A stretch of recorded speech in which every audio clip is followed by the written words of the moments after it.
Democrats pounce on Joe Biden after he talks about working with segregationist senators. Democrats push slavery reparations in the run-up to 2020. And Chuck Todd runs afoul of the wokescolds. I'm Ben Shapiro. This is The Ben Shapiro Show.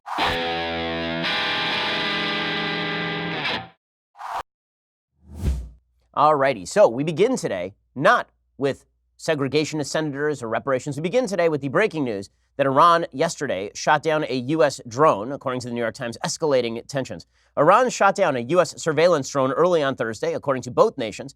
The nations differed on the crucial issue of whether the aircraft had violated Iranian airspace in the latest escalation in tensions that have raised fears of war between the two countries. I do love, again, the sort of cycle of violence language that is used by the New York Times. It's just the latest escalation in tensions, generalized tensions out there in the universe that have raised fear of war. Actually, it's just that Iran keeps bombing things and shooting things down. The United States has taken no aggressive military action against Iran, as in none, going all the way back to the Obama administration when the Iranians were taking prisoner American soldiers. Iranian officials said that the drone was over Iran. The American military denied that.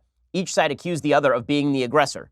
Obviously, we should take the Iranian contentions with all of the verifiable, truth that they deserve. I think we should absolutely take Iran's contentions seriously because they never lie about these things, like wanting to develop nuclear weapons or bombing ships or anything, supporting terrorists. They're perfectly honest. Obviously, we should take the contentions of the American government and the Iranian government with exactly the same amount of seriousness.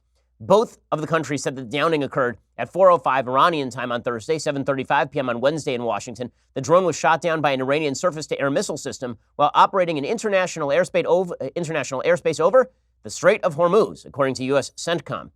Again, the Strait of Hormuz is the geographic region that is the source of a lot of this tension right now because the Iranians are effectively seeking to bottleneck all oil traffic through the Strait of Hormuz, which is responsible for an enormous amount of the world oil market. They're hoping to drive up the price of oil artificially by preventing a solid supply through the Strait of Hormuz. The United States said this was an unprovoked attack on a U.S. surveillance asset in international airspace. An Iranian attack on an American aircraft, even an unmanned drone, adds a potential flashpoint to the growing list of recent clashes. Also, the White House had late-night meetings yesterday. Sarah Huckabee Sanders told news outlets that the president had been briefed on the missile attack and that the administration was monitoring the situation. And then President Trump went on Twitter this morning, and he tweeted out, "Iran made a very big mistake." So if we end up going to war on the basis of a tweet, I'll say it's not ideal. We used to have a procedure for this where you went to Congress for permission to go to war and all of this sort of thing. But it is a little funny. Downside, not constitutional. Upside, kind of hilarious. That Quentin Tarantino kind of, this is like old school Clint Eastwood. You can just see Trump growling to himself, "Iran made a very big mistake." And then it's just, the bombs launch in 5 minutes. Okay, so are we actually going to get into a shooting war with Iran? I think that is very, very unlikely. The fact is that is the last thing the Iranians want. Forget about what we want. The last thing that the Iranians want is a full-scale shooting war with the United States. The fact is we could just sink their military the way that we did the Iranian military back during Operation Praying Mantis. But Iran's continual escalation of affairs is going to lead at some point to the United States having to take some sort of action here, and it's not going to be economic action. So that's not going to devolve into a full-scale shooting war. It's funny because the press seems to think that every time the United States fires a shot that this ends in World War II. That is not the case. You know how many times the United States has fired missiles into particular areas? We did it under Trump to Syria 2 years ago. It didn't devolve into a full-scale war between Syria and the United States, and we have American troops in Syria right now. So, I'm skeptical of the claim that the Trump administration is ready to send 150,000, 200,000 American troops into the middle of the Middle East. That is just not something that is really on the table. So we'll keep an eye on that, obviously, and we'll keep an eye on President Trump's Twitter feed to determine if he decides to announce any targets via Twitter. I guess that's how we're doing this thing now. We're just going to wait, and he's going to be like, "The Ayatollah's beach house, go." We'll find out, man. Okay, meanwhile, Joe Biden, they're coming for old Joe. So I've been predicting this since the day that Joe Biden decided that he was going to run for president, is that all the guns would turn on old Joe. And I have to admit, if old Joe had not spent the last few years being just a terrible politician, then I'd feel a lot more sympathy for him, because the attacks on Joe Biden today are extraordinarily unfair. I mean, just in all intellectual honesty, they are really, really unfair attacks on Joe Biden. Now, here's the thing. Joe Biden has expressed sympathy for segregationist senators in the past. And Joe Biden has actually said nice things about segregationist senators in the past, not because they were segregationists per se, but because he says lots of nice things about lots of senators because he was, wait for it, in the Senate. This is just something that happens in the Senate. There are lots of people in Congress who praise each other on a regular basis. But now, this is just terrible. How dare Joe Biden suggest that he was once civil to people with whom he radically disagrees? And again, this is, as I say, it's not unusual. Steve Kornacki, who works over at NBC News, national political correspondent, he points out that Ted Kennedy used to talk about his warm collegial relationship with James Eastland, the senator at issue, in Joe Biden's comments. Does that mean that Ted Kennedy was a vicious, brutal racist? Is that what's going on there? I really don't think so. Nonetheless, Joe Biden stepped in it because you're not allowed to acknowledge the humanity of people who you disagree with, even people who you think are truly wrong about everything and hold evil principles. You're not allowed to acknowledge their humanity or acknowledge that if you sit in the Senate with them, that sometimes you have to make deals with them. That's very bad. Not allowed to do that.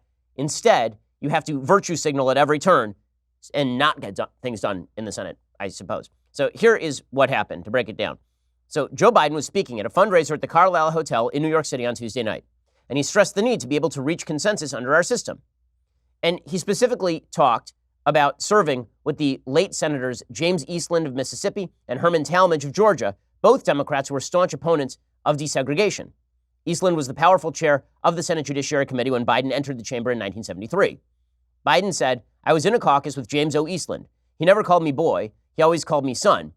And he called Talmadge one of the meanest guys I ever knew. You go down the list of all these guys." He said, "Well, guess what? At least there was some civility. We got things done. We didn't agree on much of anything. We got things done. We got it finished. But today, you look at the other side, and you're the enemy, not the opposition, the enemy. We don't talk to each other anymore."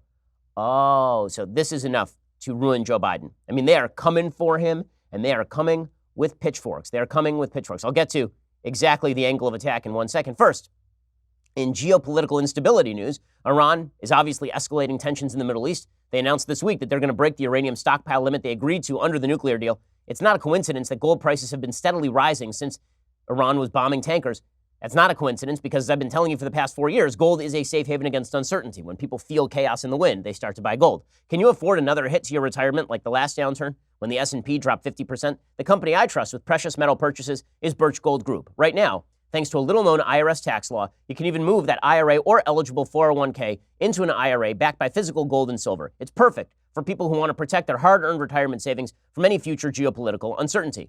Look back historically. When the bottom falls out of everything else, gold tends to safeguard savings. So go contact Birch Gold Group right now. Get a free information kit on physical precious metals. See if diversifying into gold and silver makes sense for you.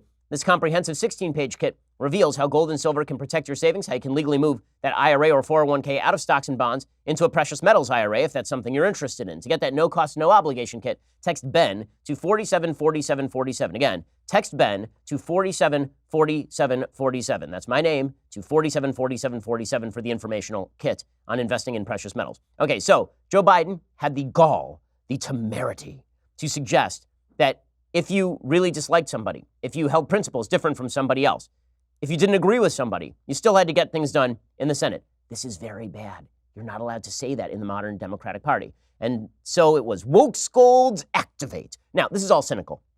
We all know how cynical this is. Joe Biden was not saying that the segregationist principles of these senators were good. He was not saying that these were good, wonderful men. There's no evidence that he said that about these guys. Instead, he said that we tried to be civil, and we achieved civility, and we worked together. I thought for a second that that was what politics was all about, actually. But no, it turns out that politics is more about showing that you hate somebody more than the other guy hates that person. So all of the Democrats in the 2020 race jump on Joe Biden. Specifically, this is a rich vein for them because Joe Biden is doing exceedingly well with black voters right now. He's doing great with black voters right now. And so there are a bunch of candidates ranging from Kamala Harris to Cory Booker, specifically Cory Booker, who really needs a lot of black support if he's going to start climbing in the polls. He's got no white support at this point. Elizabeth Warren jumping into the fray as well. Bernie Sanders jumping into the fray. Everybody jumping on Joe Biden with the suggestion that what? Like he's too friendly towards segregation? that Joe Biden, so a couple of questions on this. One, if Joe Biden was truly friendly towards segregation, why didn't anybody in the media notice this for, the 8 years when he was vice president under a black president? Why did nobody notice this? Because it turns out that Joe Biden has bragged before on national television that he comes from a slave state, for example. He did this back in 2007, I believe. Why exactly didn't anybody notice this at the time? Weird how the media are finally starting to pay attention to Joe Biden's odd musings on race. I mean, this is old stuff, but hadn't heard this surfaced until Democrats decided, hey, wait a second, we have some questions about old Joe. Isn't it odd how we only find out that Beto O'Rourke was part of a hacking group and is also a giant weirdo with no political abilities as soon as he stops running against Ted Cruz? Isn't it weird that we only find out that Joe Biden is apparently a weirdo on race as soon as he starts running against a bunch of Democrats the media like better than Joe Biden? It's as though there's an agenda at work. Here's Joe Biden flashback. What kind of a chance would a northeastern liberal like Joe Biden stand in the South if you were running in Democratic primaries against Southerners like Mark Warner and John Edwards? Better than anybody else. And you don't know my state. My state was a slave state. My state is a border state. My state is the 8th largest black population in the country. My state is anything from a northeast liberal state. You probably shouldn't drop at the very beginning that it was a slave state as like a thing that you're bragging about. That's not like a good thing, actually. But obviously, he's not saying that it being a slave state was a good thing. And this is the thing.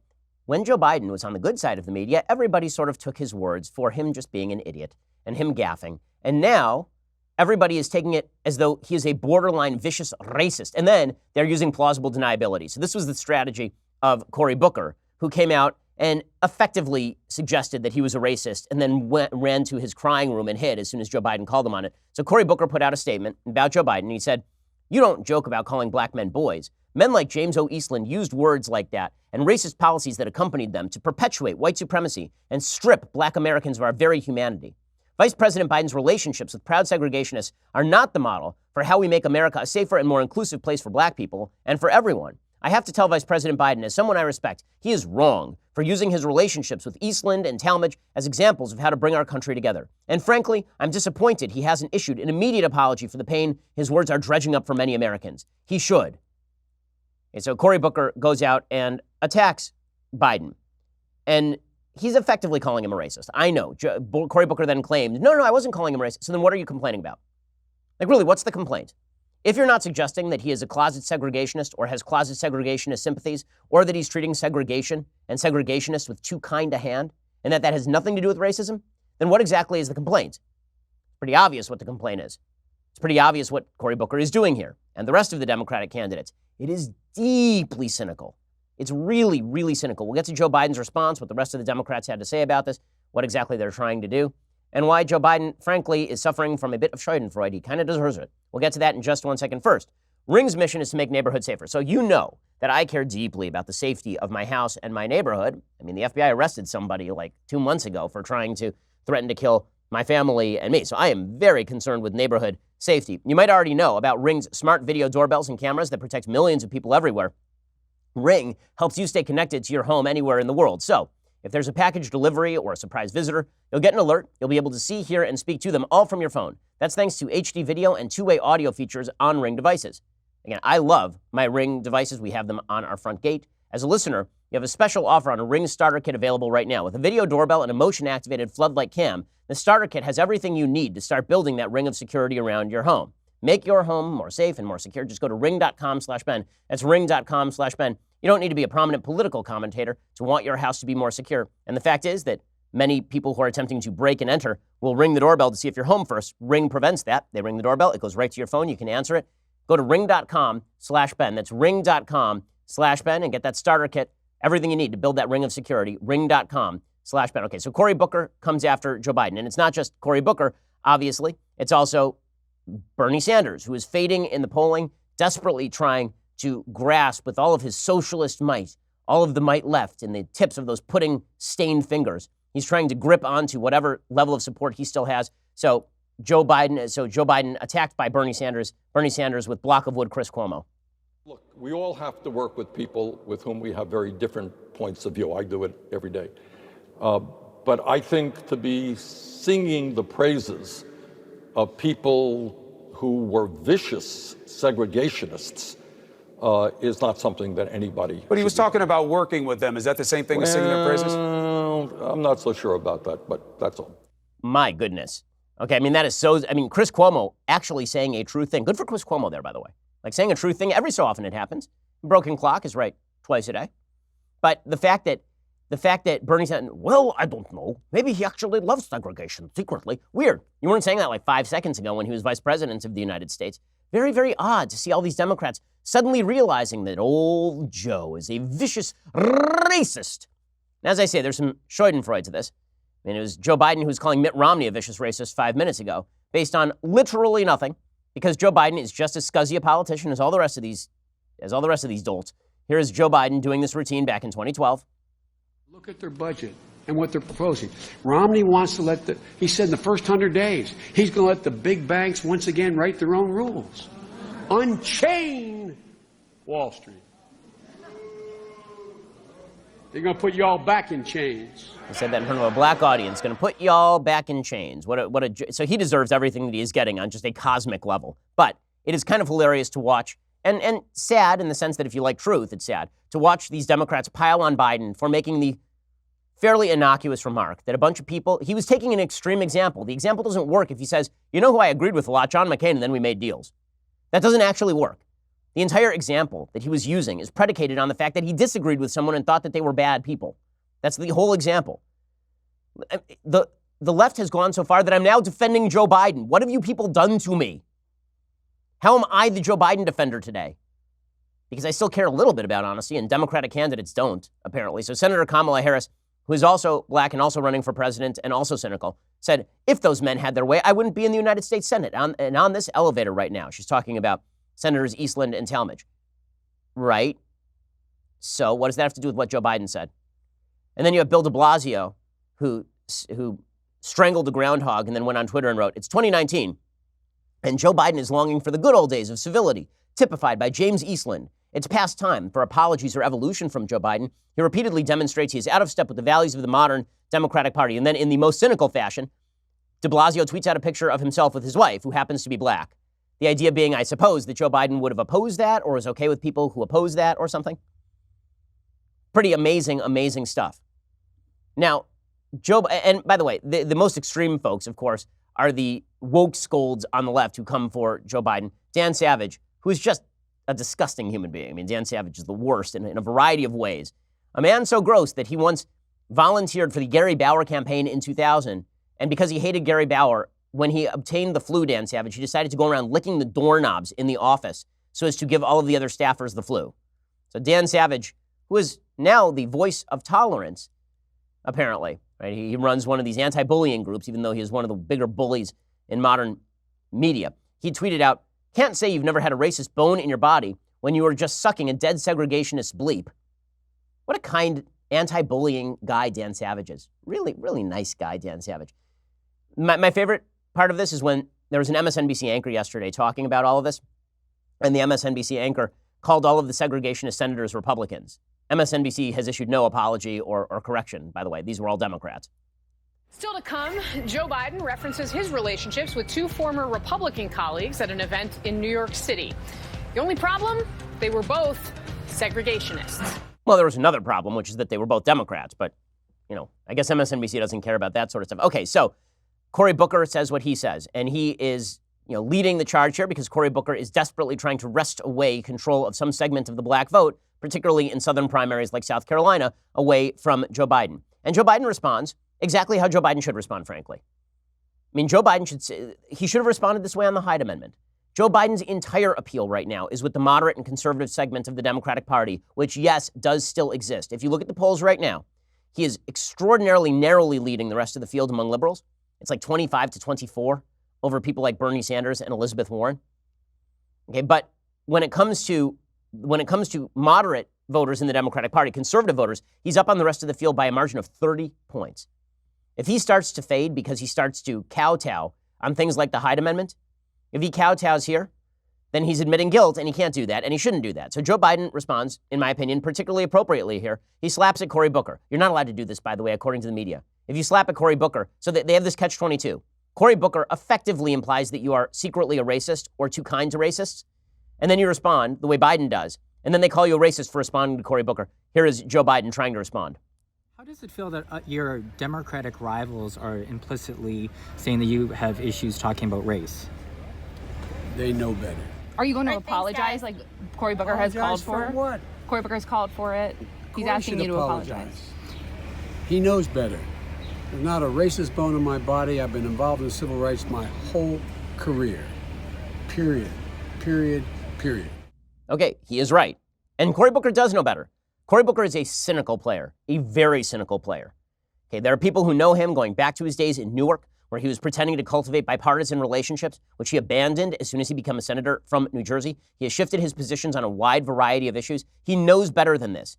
He routinely castigates people he pretends to be friends with, Cory Booker. Joe Biden is 100% right about this. We'll get to Cory Booker's response. So Cory Booker then goes on CNN last night and plays the victim. Now, Cory Booker, who attacked Biden over something Biden said that actually should not be all that controversial.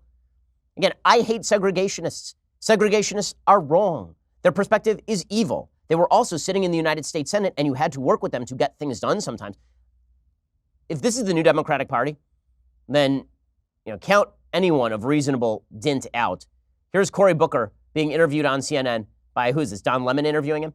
Yeah, Don Lemon on CNN. And Cory Booker attacking Joe Biden anew. Are you going to apologize? The vice president said I should know better, and this is what I know. As a black man in America, I know the deeply harmful and hurtful usage of the word boy and how it was used to dehumanize and degrade.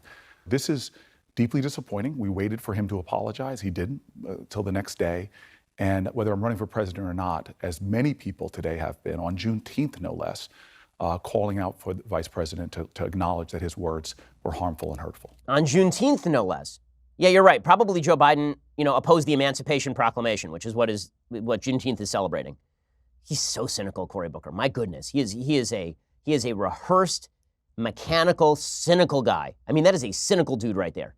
And Joe Biden has every right to fire back on Cory Booker, and he shouldn't stop firing back on Cory Booker because what Booker is doing there is really, really ugly. Really ugly. Biden's spokesperson came out yesterday and talked about this as well. Pointed, this is Anita Dunn, Biden campaign surrogate and former Obama staffer very early on in his campaign in 2008. And she points out that both Booker and Elizabeth Warren, who also attacked Biden over this, have touted their work with GOP senators in the past, which is all that Biden was doing here. But again, this is a cynical ploy to separate Biden from a black base of support. That's all this is. People in the Senate work all the time with members of the other party whose positions are repugnant to all of us as Democrats. Cory Booker, who has worked with Jeff Sessions on many things. Elizabeth Warren talks about how she's worked with Chuck Grassley, who led the fight for Brett Kavanaugh and who wouldn't even meet with Merrick Garland. And Elizabeth Warren tells the story about how she has worked with Chuck Grassley for over-the-counter hearing aids to save money for people. The reality is that but none of these people are currently espousing segregationist views.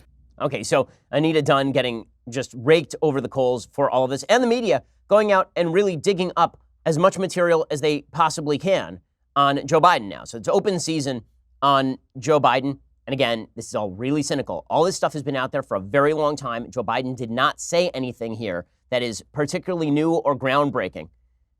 The new implication that Joe Biden is secretly a racist or the times have passed him by, it's a cynical invention. Again, I don't like Joe Biden. I think Joe Biden is just as cynical as many of the politicians attacking him today. What I do hate is people who are lying. And what we are watching right now are a bunch of people who are telling deliberate lies about Joe Biden, specifically because they are looking to open a racial gap.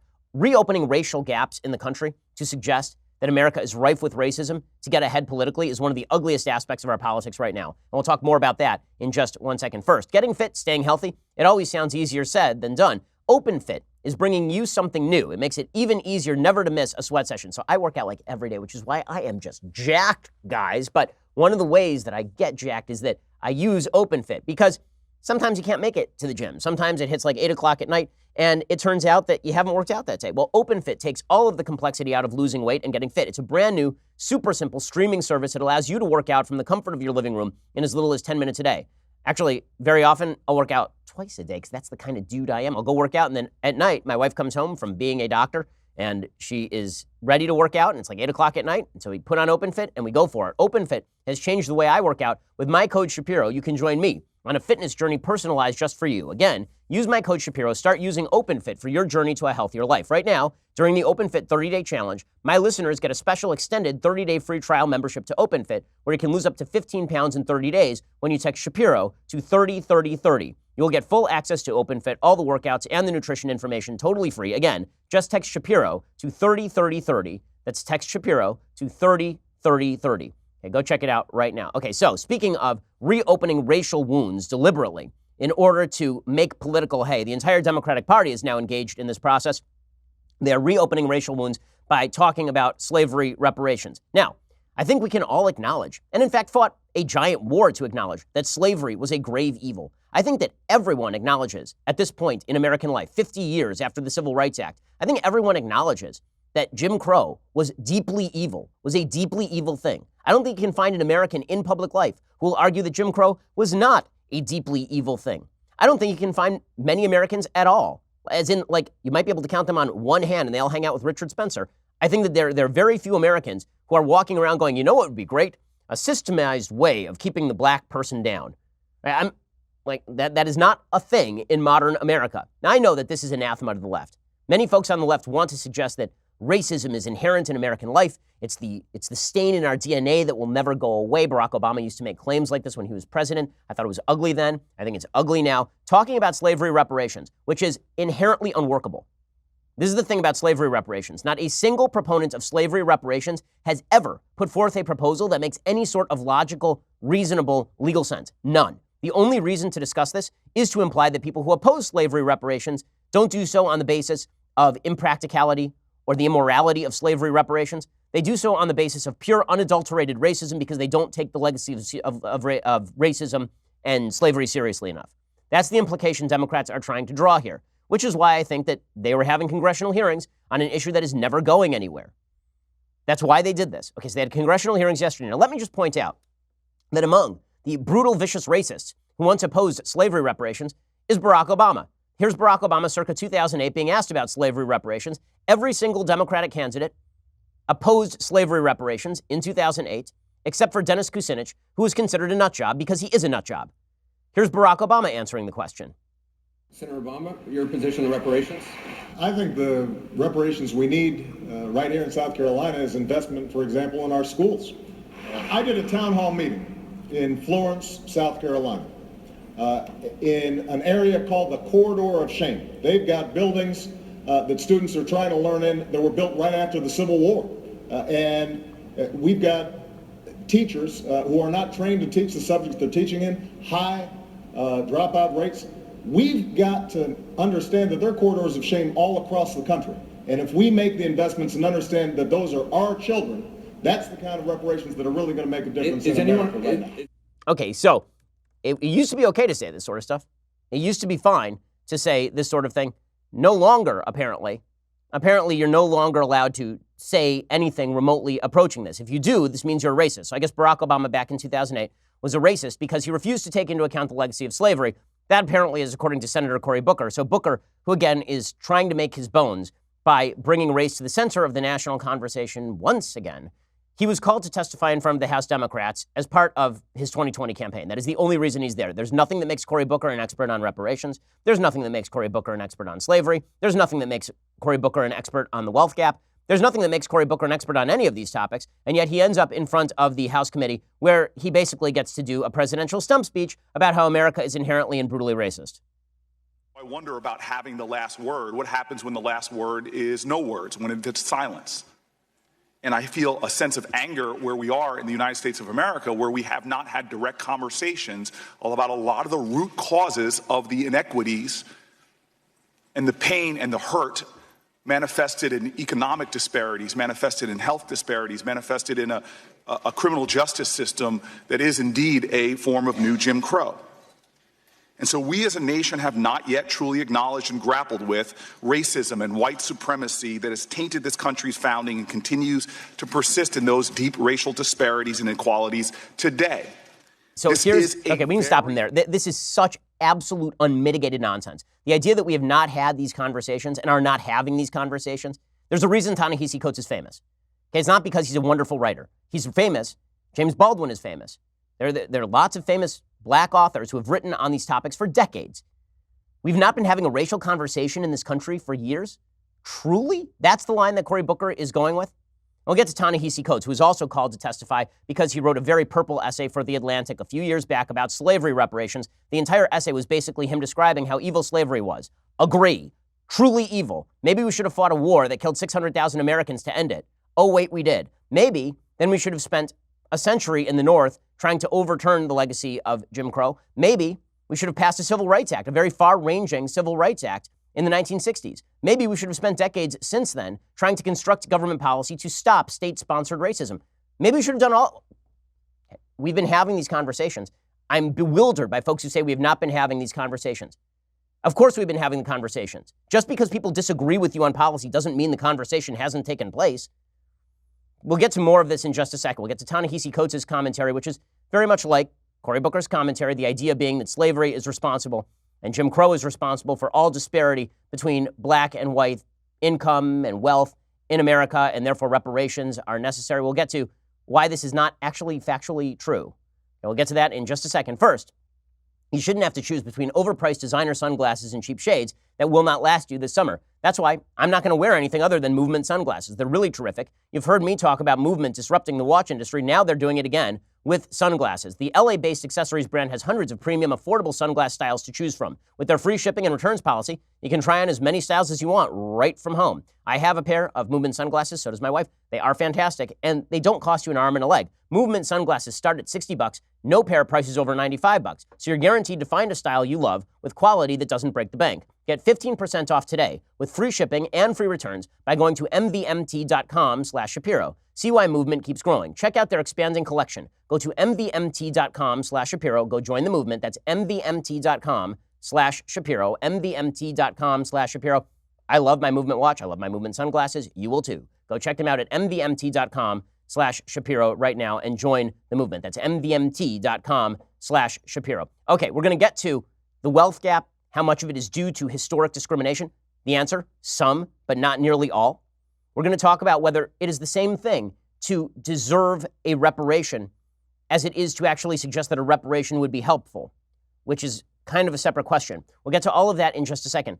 First, you need to go subscribe over at Daily Wire. Go over to dailywire.com right now, $9.99 a month. You can get a subscription to this show. When you do get the subscription, you get all sorts of goodies, including early access to our Sunday special. This week's Sunday special features the great one, Mark Levin, who stopped by for a chat. Here's a little bit of what it sounded like.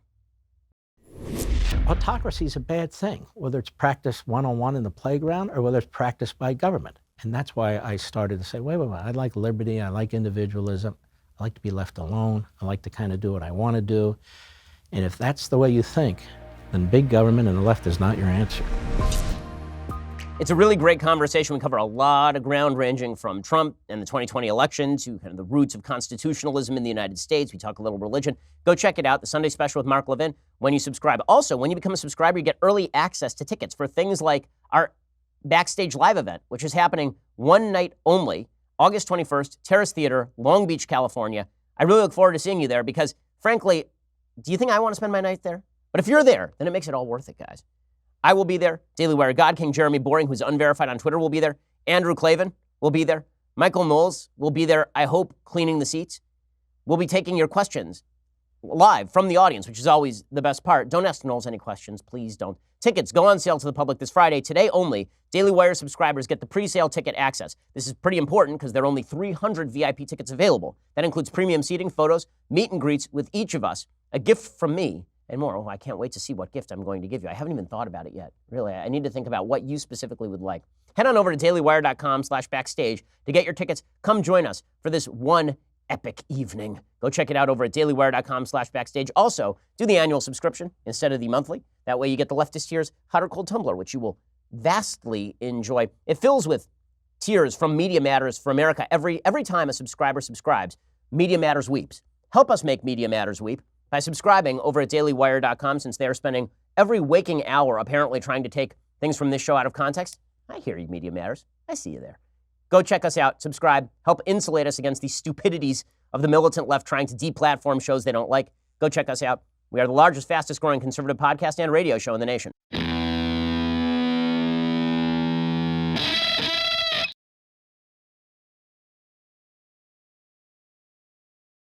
Alrighty, so Ta-Nehisi Coates also stops by again, famous because he's written a bunch of very purple books that are basically bad James Baldwin knockoffs. Like, the thing about James Baldwin is dude was actually a really talented writer. Ta-Nehisi Coates, I think, is one of the more overrated writers and muddy thinkers in America right now. I just think that his thinking is messy and muddy and chaotic. There are a lot of thinkers like that at the New York Times, and Ta-Nehisi Coates, not at the New York Times, also a muddy thinker. In any case, Ta-Nehisi Coates steps up in front of the committee, and you'll see him basically wrap everything into a ball. So it's like, slavery is bad, agree. Jim Crow, bad, agree. Also, all discrimination, all disparity is discrimination, don't agree. Also, some people have been victimized, maybe they deserve some form of recompense. Maybe agree. Also, the only way to heal our national wound is to do this, disagree. He just wraps all of this up in a ball and then throws it out there as though this is self-justifying, incorrect. Okay, here's Ta-Nehisi Coates. It was 150 years ago, and it was right now. The typical black family in this country has 1/10 the wealth of the typical white family. Black women die in childbirth at 4 times the rate of white women. And there is, of course, the shame of this land of the free, boasting the largest prison population on the planet, of which the descendants of the enslaved make up the largest share. The matter of reparations is one of making amends and direct redress, but it is also a question of citizenship. In H.R. 40, this body has a chance to both make good on its 2009 apology for enslavement and reject fair weather patriotism. Okay, so him wrapping up all of these statistics here, trying to suggest that the difference between black women dying in childbirth and white women dying in childbirth, that is a reflection of slavery or Jim Crow. They didn't have slavery or Jim Crow for a long time over in Europe. And in Europe, the black and white birth rates, death during birth rates are very similar to the United States. So there's just not a lot of evidence to support all that. So basically the argument for reparations is threefold. It's threefold. And there's some, and we'll talk about sort of the merits and demerits of each of these arguments, because I think that it is worthy of examination since we are talking about it. So, number one, there is this idea that there are folks who are living today who deserve recompense for things that are done 150 years ago. Typically, the answer to that is no. If somebody hasn't done anything to you in your lifetime, you do not deserve recompense for that. If somebody has done something to you now, you deserve recompense to that. So I have a lot of sympathy for the idea that if you are a person who lived during the Jim Crow South and you were deprived of the ability to buy a house, then at least there's a feeling that you deserve some sort of recompense from the people who are trying to harm you. But you have to have been specifically harmed. In other words, I'm a Jew. I didn't get any sort of redress from the German government for the Holocaust because my family was over in America, my direct family. We had extended family in the Holocaust, but my direct family was over here. So I'm not owed anything by the German government in Holocaust reparations. If, however, somebody survives the Holocaust, they get some sort of reparations from the German government. That makes some sort of sense. You suffer the harm, you deserve some sort of recompense. Instead, what is being done is to broaden that concept out to the idea that if you are black in America, just inherently, right now, you don't have to show any evidence that you were specifically targeted by Jim Crow or by slavery. You can't by slavery because it's been a while. And Jim Crow, it's hard to say that Jim Crow has targeted you when you were born in 2002, for example. But the idea is that every disparity is due to this sort of discrimination, and therefore a broad-based solution is the answer. Well, in a second, I'm going to explain how much of the wealth gap, we're going to try and estimate how much of the wealth gap is due to slavery and Jim Crow and how much is not. So that matters only in the sense that if you are trying to determine whether slavery and Jim Crow are really responsible for the entire difference in economic performance and economic wealth between black and white, you should actually examine the statistics. That sort of stuff matters. You can't just throw out every disparity and suggest that is due to underlying discrimination. Also, as a corollary, very important to note, that disparities exist within every group. Discrimination has happened to a bevy of groups in the United States. People in the United States are not talking about reparations for the Chinese who were viciously discriminated against when they came to the United States. Reparations are not being talked about for Jews who are barred from a lot of the same places that blacks were barred from for many decades in the United States. Reparations are not talked about for a wide variety of groups that have been discriminated against in the United States. And the reason those reparations aren't talked about is because to bring history forward and then suggest that as a descendant of somebody who was discriminated against, you are therefore owed something by a descendant of somebody who discriminated, Now, I never quote the Bible, but I think the Bible happens to be correct on the proposition that you don't make a child pay for the sins of their parents. That is a recipe for a society that is disastrous in its ability to actually heal wounds. But let's talk about the wealth gap issue. So yesterday on my radio show, I talked specifically about the wealth gap. I said some of the wealth gap is inherently due to slavery and Jim Crow, and much of the wealth gap is not due to slavery and Jim Crow. This apparently is enough for Media Matters to clip me out of context and suggest that I'm saying that the entire wealth gap is due to individual choice, which of course is not at all what I said, even in the clip that they used, because they're idiots, because they're absolute fools. Okay, Coleman Hughes, who was called to testify by the Republicans yesterday in the slavery reparations hearing, he testified about slavery reparations, and then he was insulted for it. Here's what he had to say, and then we're going to go through the reason he was actually called, which is that he's done a very solid analysis dating back to July 2018 of exactly how we should view the wealth gap in the United States. Reparations, by definition, are only given to victims. So the moment you give me reparations, you've made me into a victim without my consent. The question is not what America owes me by virtue of my ancestry. The question is what all Americans owe each other by virtue of being citizens of the same nation.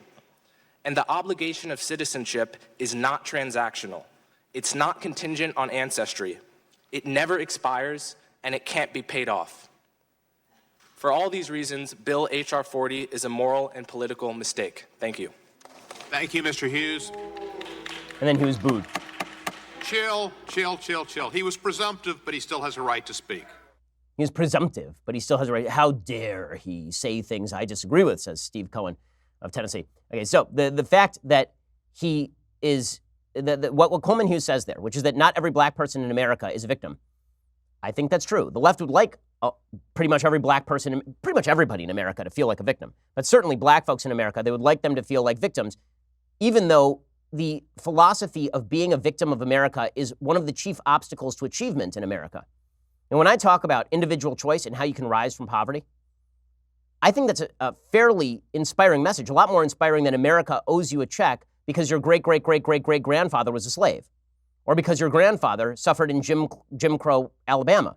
It seems to me a better message to suggest not that your neighbor in your dorm room at Harvard owes you a check because of the color of his skin and the color of your skin. It seems like a better message to say, make these decisions that are good and you will rise out of poverty. So again, let's try and break this down. So the argument number one is that certain people deserve reparations. Again, I think if you were specifically harmed, then there's an argument that you deserve something. The question is, from whom? From whom? So you deserve it from the people who discriminated against you, presumably, not from their grandkids who did not discriminate against you. Number two, just because there's a vast wealth gap does not mean that entire wealth gap or your personal situation is a result of discrimination. On a broad level, some of it is, just on average, but that doesn't mean that all of it is or that your specific situation is. This is how statistics work. So Coleman Hughes, who was ripped up and down for this, Ray Sani, who writes for HBO, tweeted out that it was fine to call Coleman Hughes a C word, C-O-O-N, right? Like the racial slur. This is what Ray Sani wrote. Perfectly fine. You can call him that until midnight Pacific Standard Time. Why? Because he disagrees with Ta-Nehisi codes, as do, by the way, 1/3 of black Americans. And then Jamel Bowie of the New York Times, always tolerant, always kind. He tweets out, will the Republican members of the Subcommittee on the Constitution, Civil Rights, and Civil Liberties have anyone serious speaking against reparations? Or will they just invite Candace Owens to do her thing again? Well, Coleman Hughes actually is a serious human who has written a serious analysis of the wealth gap. It's available at Quillette. He talks about the fact that he has a long piece in which he talks about slavery and American prosperity. He says that the factor offered as an explanation for the wealth gap is the exclusion of blacks from a set of New Deal policies designed to promote home ownership, income growth, and wealth accrual. After World War II, whites received the vast majority of government-backed mortgage loans. By the time the civil rights gains of the 60s made those loans available to blacks, it was too late. The crucial economic boon of the previous 2 decades, during which housing values rapidly appreciated, had already passed. Blacks, reeling from the effects of redlining and income suppression, couldn't enter the housing market at its new prices. Wealth in the form of property and inheritances became a birthright for whites, and blacks were trapped in poverty. Coleman Hughes says, this story, though based in truth, has been massaged to give the false impression that benevolence from the state is a prerequisite for wealth accrual. The account even contains some factual errors. It is true that the median income of white men more than tripled between 1939 and 1960, but the median income of black men more than quintupled during that same period. Between 1940 and 1960, the black poverty rate fell from 87% to 47% before any significant civil rights gains were made. Also, the fact is that there have been other groups discriminated against. Starting with the California Alien Land Law of 1913, 14 states passed laws preventing Japanese American peasant farmers from owning land and property. The laws existed until 1952. There's not a lot of talk about reparations to Japanese Americans over all of that, specifically because Asian Americans overperform in terms of income and wealth accrual. He says historical racism can't explain wealth disparities between groups of the same race either. A 2015 survey of wealth in Boston found that the median black household had only $8 of wealth.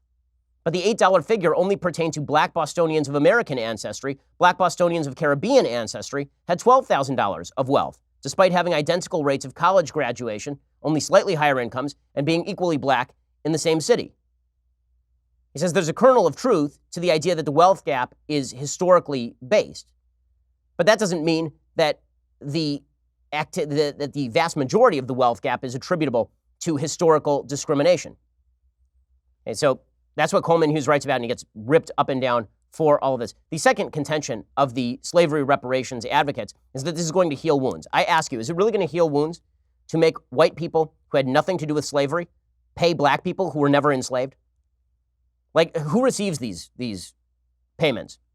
Barack Obama, who's never had a slave ancestor? Who exactly? How are we going to pick this out? And who's going to pay those? Jews who arrived in 1907? Asians who arrived? Irish people, some of whom immigrated to the United States to fight in the Civil War on behalf of freeing slaves? Like, who exactly is going to pay these reparations? How's that going to heal wounds? Finally, there's the argument that this is going to better lives and make lives better. I don't see the evidence that signing an $80,000 check is either going to heal wounds or make lives better. Dropping wealth over folks doesn't just fix the problem. And we've been trying redistributionist policies in this country in the war on poverty since the 1960s. And the poverty gap remains, and so does the racial wealth gap. The fact is, the government has tried to solve a lot of these problems over and over again. The Community Reinvestment Act, which largely led to the subprime mortgage crisis, was a direct attempt to address the evils of redlining. The idea was that banks had not been providing black homeowners and potential homeowners with the loans that they should have. Thus, subprime mortgages would be sponsored by Fannie Mae and Freddie Mac. That happened. And then you know what happened? A lot of people couldn't pay those subprime mortgages, and the mortgage market melted down. The government is not always the solution to a historic problem. So there are all sorts of problems here. Not one of these problems that I am pointing out is in any way downplaying the evils of slavery or Jim Crow. But none of this conversation is honest from folks on the left. The conversation is simply that if you don't agree with Ta-Nehisi Coates on slavery reparations, then you also must not agree with Ta-Nehisi Coates that slavery was bad. And that, of course, is idiotic. Okay, time for some things I like and then some things that I hate. So, things that I like today. So yesterday was indeed Juneteenth. And it's a national holiday, it's a state holiday in the state of Texas. It should become a national holiday. The Emancipation Proclamation issued on yesterday's date in 1863. The Emancipation Proclamation is a particularly fascinating document. Lincoln said he thought it was the most important thing he'd ever done. Basically, he was born to do it. The Emancipation Proclamation shifted the nature of the Civil War from a battle about reunifying the Union to a battle about the abolition of slavery. He was urged by his own cabinet not to announce it until after a victorious battle. He did wait until after a victorious battle, and then he threatened the South in late September 1862 that if they did not come back to the table, he would issue the Emancipation Proclamation, and then he went ahead and he did it. He said, whereas on the 22nd day of September, in the year of our Lord 1862, a proclamation was issued by the President of the United States containing, among other things, the following, to wit, that on the first day of January, in the year of our Lord 1863, all persons held as slaves within any state or designated part of a state, the people whereof shall then be in rebellion against the United States, shall be then thenceforward and forever free. And the executive government of the United States, including the military and naval authority thereof, will recognize and maintain the freedom of such persons, and will do no act to or acts to repress such persons or any of them in any efforts they may make for their actual freedom. That the executive will, on the first day of January, by proclamation, designate the states and parts of states, if any, in which the people thereof respectively shall then be in rebellion against the United States, and the fact that any state or the people thereof shall on that day be in good faith represented in Congress of the United States by members, shall, in the absence of strong countervailing testimony, be deemed conclusive evidence that such state and the people thereof are not then in rebellion against the United States. Now, therefore, I, Abraham Lincoln, President of the United States, by virtue of the power in me vested as Commander-in-Chief of the Army and Navy of the United States in time of actual armed rebellion against the authority and government of the United States, and as a fit and necessary war measure for suppressing said rebellion, do, on this first day of January in the year of our Lord 1863, and in accordance with my purpose, so to do publicly proclaimed for the full period of 100 days from the first day aforementioned, order and designate as the states and parts of states wherein the people thereof respectively are in this day rebellion against the United States, and then he names all of the various principalities and states that are in rebellion. He says, by virtue of the power and for the purpose aforesaid, I do order and declare that all persons held as slaves within said designated states and parts of states are, and henceforward shall be free. That the executive government of the United States, including the military and naval authorities thereof, will recognize and maintain the freedom of said persons. And I hereby enjoin upon the people so declared to be free to abstain from all violence, unless in necessary self-defense. And I recommend to them that, in all cases when allowed, they labor faithfully for reasonable wages. He's calling for peace, obviously. He says, I further declare and make known that such persons of suitable condition will be received into the armed service of the United States. So he's going to say that black folks could serve in the Union Army. As upon this act, sincerely believed to be an act of justice, warranted by the Constitution, upon military necessity, I invoke the considerate judgment of mankind and the gracious favor of Almighty God. Now, one of the things that this was really important in doing, the Emancipation Proclamation, was keeping the Brits out of the war. So there's a lot of talk about the British entering the war on behalf of the Confederacy in order to split apart the United States. The Emancipation Proclamation, by transforming the war from a war of unification, a war on the Confederacy, into a war in favor of abolishing slavery, basically kept the Brits out. It basically kept the Europeans out because they were opposed to slavery. And so now they would be on the side of an evil institution rather than on the side of a rebelling part of a nation. A deeply important moment in American history and a transformative moment in American history that we should certainly all celebrate. This is an amazing country. It is. I mean, we have a monument to a president we have a massive monument to a president who was able to mobilize a population to fight a war on behalf of freeing a subject people, people who are enslaved and brutalized. That's an amazing thing.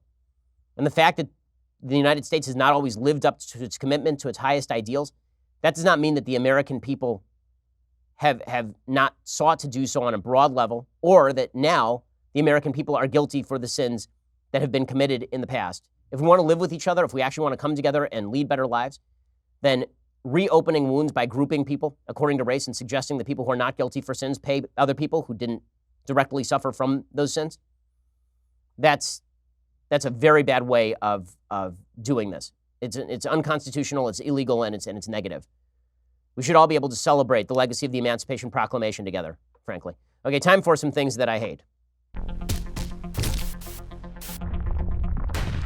So it is pretty impressive how Alexandria Ocasio-Cortez has been able to escape censure from her own party. As I said yesterday, I am just waiting for AOC, the estimable, brilliant AOC, to announce that the earth is flat so that we can hear the media's explanation of why actually she is correct, why actually she is right. Well, it's funny to watch everybody treat her as a child. I mean, other Democrats literally treat her as a child. So there's one representative who yesterday was asked about her statements that the detention centers on the border are actually concentration camps, like Holocaust-like concentration camps. And Representative Henry Queller, who is a representative for Texas's 28th Congressional District, he was asked about this, and he explained that AOC just uses words differently than other humans. Her comparison to the Holocaust, and especially ending it by saying, never again. Well, again, without due respect to her, she has a different usage of words and maybe a different perception. I live on the border. I've been to those detention centers. I've been to those shelters, as you know. If they're adults, they're in detention centers. But if they're children, they are put in shelters that are run by nonprofits. I would not use the terms that she used and imply anything else after that. She has a different usage, you see. She just uses English differently. Remember when Nancy Pelosi said the same thing about Ilhan Omar? So Ilhan Omar is a vicious anti-Semite, and Nancy Pelosi said exactly the same thing about Ilhan Omar. She said, the thing is that she just uses words differently than other humans. The incident that happened was, I don't think our colleague is anti-Semitic. I think she has a different experience in the use of words, doesn't understand that some of them are fraught with meaning that she didn't realize, but nonetheless, that we had to address. You know, one of the things I love right now is how this new class of freshman Democrats, they are being treated like my 3-year-old son. Appreciate the enthusiasm, but stop running into walls. They use words differently. So AOC uses words differently. And so does Ilhan Omar. She uses words differently. This is why English should be the official language of the United States. Mainly so that people who already speak English should use words the way that humans use words so that we can understand the words that they use. Don't tell me that AOC didn't know what she was saying. She knew exactly what she was saying. And then she was upset that she said it. And so she lied about it. And the same thing is true of Ilhan Omar. She knew exactly what she was saying. And then people objected. And then the Democrats came to her defense by pretending that she's a small child. It really is pretty demeaning, frankly. And then Nancy Pelosi was asked yesterday about AOC's ridiculous concentration camp remarks, and here was her explanation. It's all Republicans pouncing everywhere. These members of Congress they come and represent their district and their point of view, and they take responsibility for the statements that they make. I'm not up to date on her most recent one. I saw something in the news, but no, I haven't spoken to her about that. I do have some comments to make to my caucus writ large about the political nature of how politically charged the atmosphere is. So understand that while the Republicans have no interest in holding the president accountable for his words, they will misrepresent anything that you say just if you have one word in the sentence that they can exploit. Oh, it's the Republicans pouncing is the issue. It's pouncy, pouncy, pouncy Republicans, like a group of kittens. Ooh, pouncing everywhere. Pounce. Funny, you know, some of us actually call out the president when he says things that are untrue. I make a habit of it here on the show. When the president says something dumb or untrue, I will say that he says something that is dumb or untrue. I will say that the president is lying about things. And some of us actually try to do this. Nancy Pelosi, however, is defending the worst in her own contingent because obviously she is a political hack. I mean, that is what she's paid to do.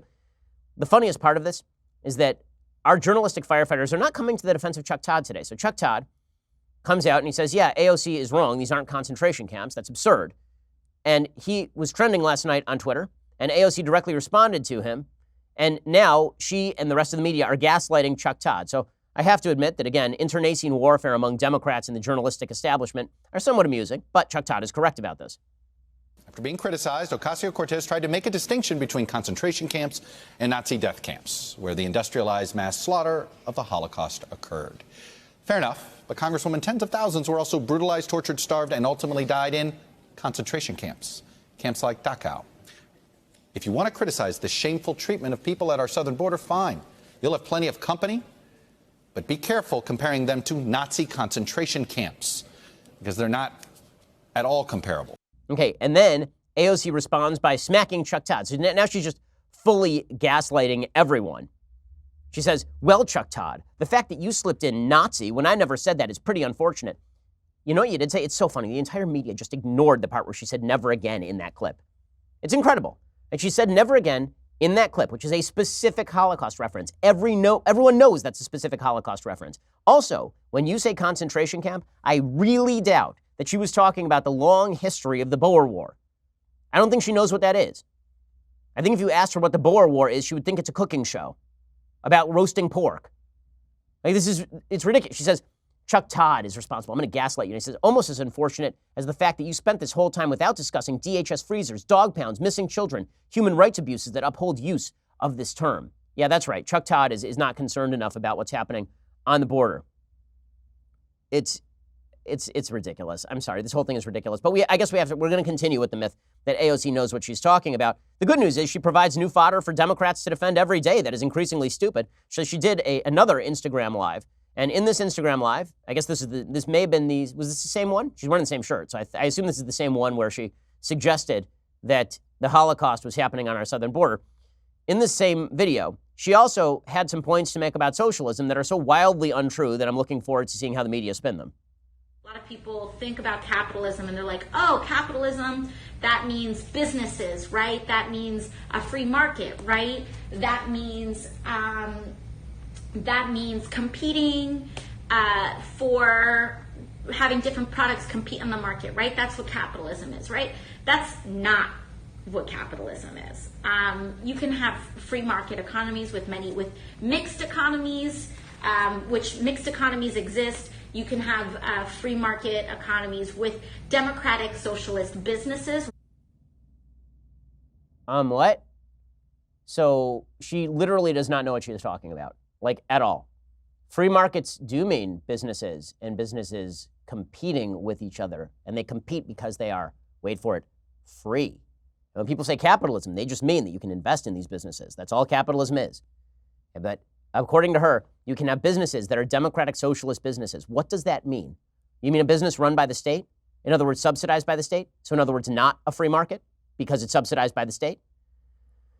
Don't worry, guys. She's so smart. She's beyond me. I mean, IQ points up the wazoo. Just incredible, incredible brilliance from this person. I'm so glad that the Democrats and the media have decided to defend her until the end of time. Enjoy this. You bought the ticket. Take the ride, gang. All right, we'll be back here later today with 2 additional hours of content. Otherwise, we'll see you here tomorrow.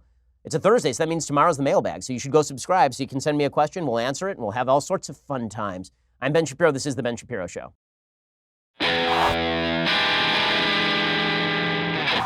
The Ben Shapiro Show is produced by Robert Sterling, directed by Mike Joyner, executive producer Jeremy Boring, senior producer Jonathan Hay. Our supervising producer is Mathis Glover, and our technical producer is Austin Stevens, edited by Adam Sayevitz. Audio is mixed by Mike Coromina.